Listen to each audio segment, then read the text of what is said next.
Hi everyone! Welcome back to my channel. I'm Laura, and if you're new here, I like to talk about career, tech, productivity, and other life advice. If any of this sounds interesting to you, then please consider subscribing to my channel so you never miss any of my uploads. This previous summer as an intern at Microsoft, I had the chance to talk with nearly 40 unique engineers, product managers, and managers, and just pick their brains about any career advice or suggestions that they had for me as I move forward in my career. Truly, the one-on-one is going to be the best way to establish connections, find a new mentor, learn new skills, or figure out how you can emulate someone else's career path by simply talking to them. The idea behind a one-on-one is simple enough, but in this video I'll break down into why one-on-ones are important and also the basics of a one-on-one, before then moving on to the different types of one-on-ones and appropriate questions and do's and don'ts in each scenario. If this sounds interesting to you, then keep watching. The concept behind a one-on-one is simple enough. You as one person want to talk to another person because they have something that interests you, you want to get to know them, or they're your mentor or manager or what have you.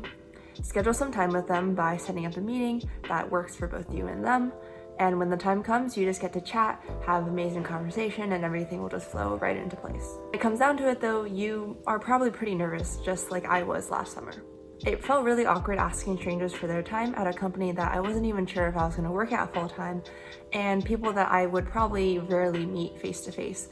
Honestly though, as long as you at least act interested in talking to them, and especially if you are interested in talking to them, then you have nothing to worry about. Most people love sharing about themselves and how they got to where they are, so knowing that their journey can help someone else, a student like you, will be well worth their time. By developing a keenness for one-on-ones, it can really develop your relationship with your team, your mentor, and your manager, and generally just expand your horizons in your networking game. Being confident in establishing one-on-one meetings is going to be the best use of your time, and because of that, I encourage you to diversify yourself and talk with tons of different people. Don't just talk to people within your school, within your company, or within your organization. Think about who can help achieve your next career goal, and from there, you can figure out who you want to talk to.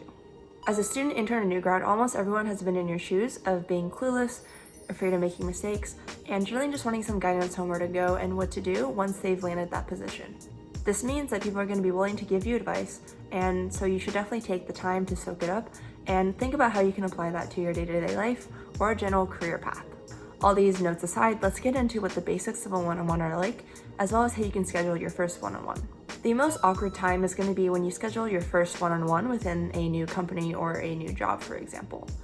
I walked into Microsoft with zero connections, knowing zero people, and I was pretty timid and scared, to be honest. There are 3 basic questions you should be asking yourself when you're setting up your first one-on-one. 1. How do I find someone to have a one-on-one with? 2. How long should this meeting be scheduled for? And 3. What questions should I be asking in order to make the most out of this one-on-one? So let's break this down into those 3 categories and start tackling each one of these categories. So first is, how do I find someone to have a one-on-one with?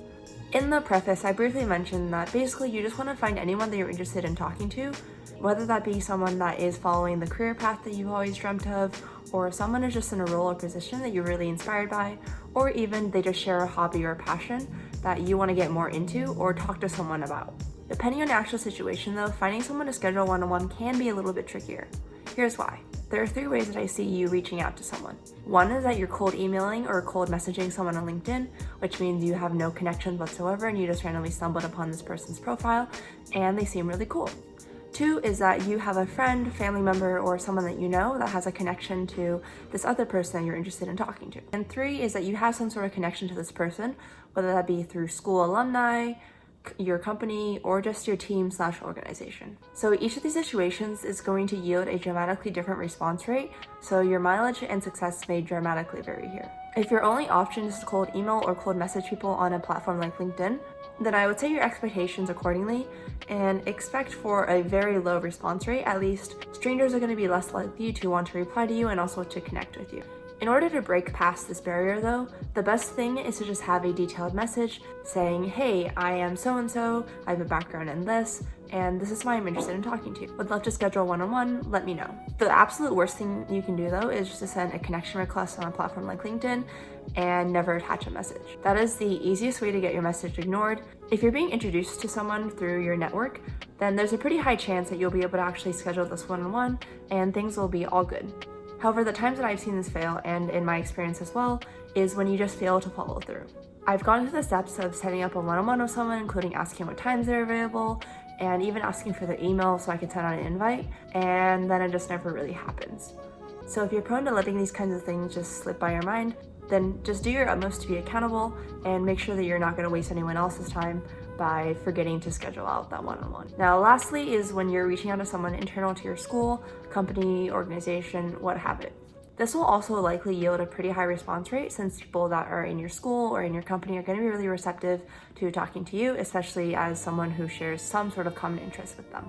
As an intern though, when you're working at a company, I would highly encourage you to use this time to look through internal directories, ask your mentor and manager for connections, and just explore your options of the people out there. I promise you that there are so many people with unique backgrounds similar to yours, that can really help guide you and give you that quick, snappy 30-minute session of advice. An important reminder though is that in all these situations, you have to be providing them something that is worth their time as well, not so you're just sapping them of advice and firing question after question at them. But more on that later.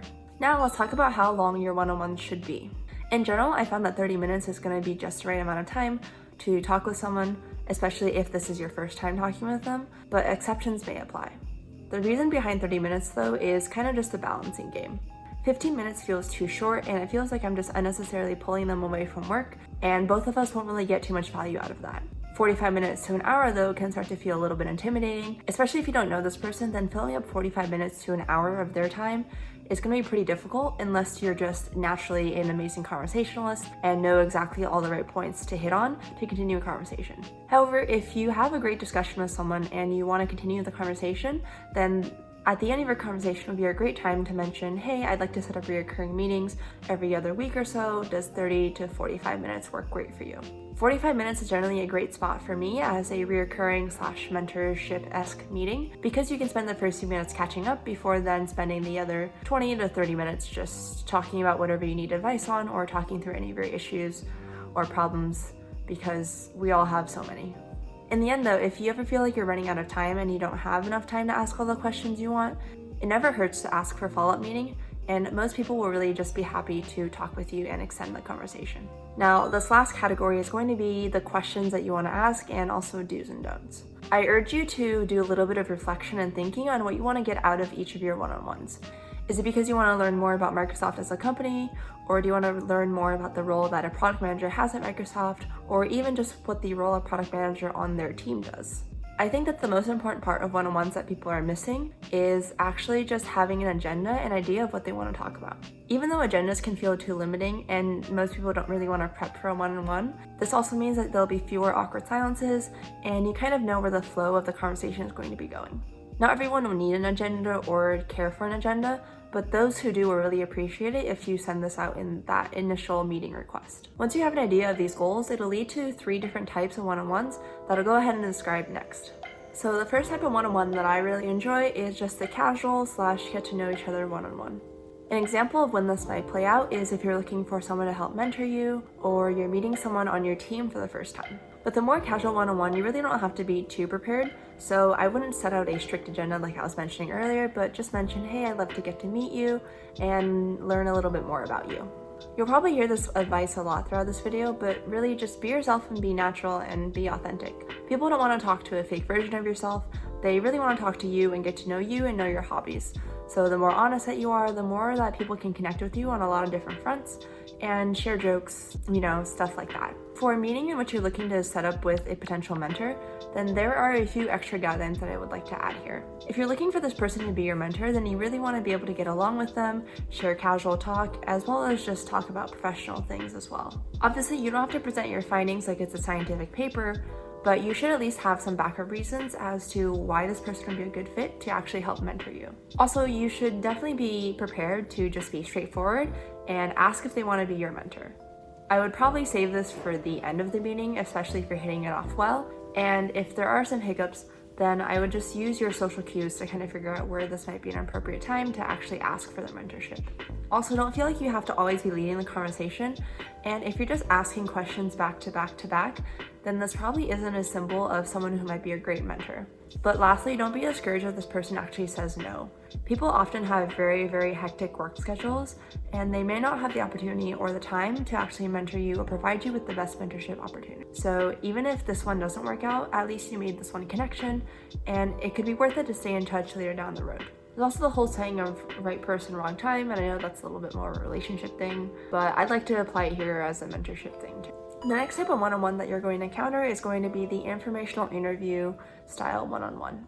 This could be a scenario in which you're looking to learn more about a company that you're interested in and you're going to apply for in the upcoming future, or a role or job that you're looking to switch to. The goal here is pretty straightforward. You just want to learn more about the company and really dig deep about why people enjoy working in this company or in this role. For this type of one-on-one, please come prepared. If you just wander aimlessly and ask questions you can find on the internet, then this is definitely going to be the worst use of your time. You should definitely have prepared questions about the company or the role that are just beyond the tell me about yourself kind of question, or tell me about the company, or tell me about whatever role you're working in. Again, it's well worth it to have a natural flowing conversation, so if there's an interesting topic that kind of just pops up, feel free to take that path.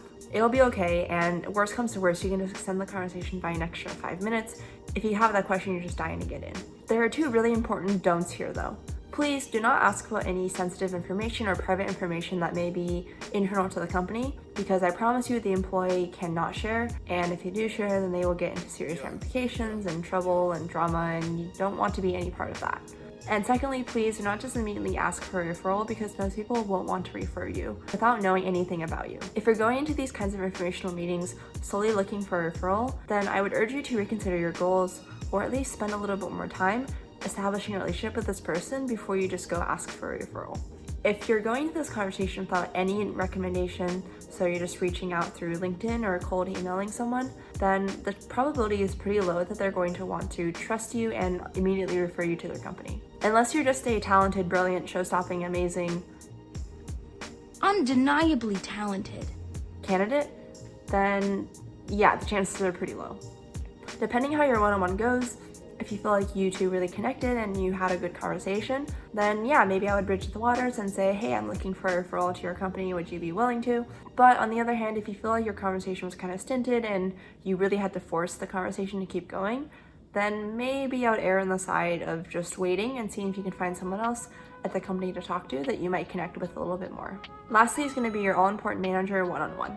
As an intern, you usually have a manager and also a mentor or a buddy to help guide you along. You can also kind of group your mentor one-on-one in here, because the kinds of goals and questions that you have will be pretty much similar. But you'll probably be in more contact with your mentor than your manager. You should be meeting with your manager at least once a week or every other week, depending on your schedule and your company setup. This one-on-one with your manager, though, is going to be the most important part of your career, and it will be a staple meeting that you'll have throughout your career. Your manager, more often than not, is going to be the one that is elevating you for promotions or seeing if you're eligible for a return offer at the end of your internship. So yes, your manager approval really does matter. The most important tip I have here is to be proactive in scheduling these meetings. If your manager has to cancel 1 week, then that's not a big deal, but make sure that you get back on track with your meetings and that your meeting time with your manager is protected and sacred for both of you. This is going to be the one time in which you can get honest feedback from your manager, check in about your progress on your goals and how close you are to the next promotion or your return offer eligibility at this current state, stuff like that that is really relevant to your continuing success and career. And that goes hand in hand with the idea that you should definitely be prepared here. My previous manager actually let me know that a great way to just check in with her was to send a quick status update before my meeting with her, just so she can take a quick glance at the stuff that I've been working on this week and also know if she needs to provide any specific feedback about any of the parts that I've been working on. Otherwise, the conversation can usually be dominated by status updates, but to really make the most out of your time with your manager, it's best if you keep the status updates to a limited amount of time and instead spend the other amount of time focusing on your goals and strategizing for what you can do better. Having a list of action items though that you want to discuss in your meetings is going to be really helpful and just generally keep you on track. Again, it's really important to be authentic and honest, especially with your manager. If you're struggling with your work, then your manager is going to be the best person to help unblock you or help figure out ways with you to get past this blocker. But in general, just giving a heads up is going to be beneficial for both you and your manager, just so everyone is on the same page. You also really want to be asking for feedback here in your one-on-ones. Over the course of your internship or your job, your manager is going to be the one that's closely evaluating your progress. they're probably the best people to give you that next piece of advice to help push you to that next bar of excellence.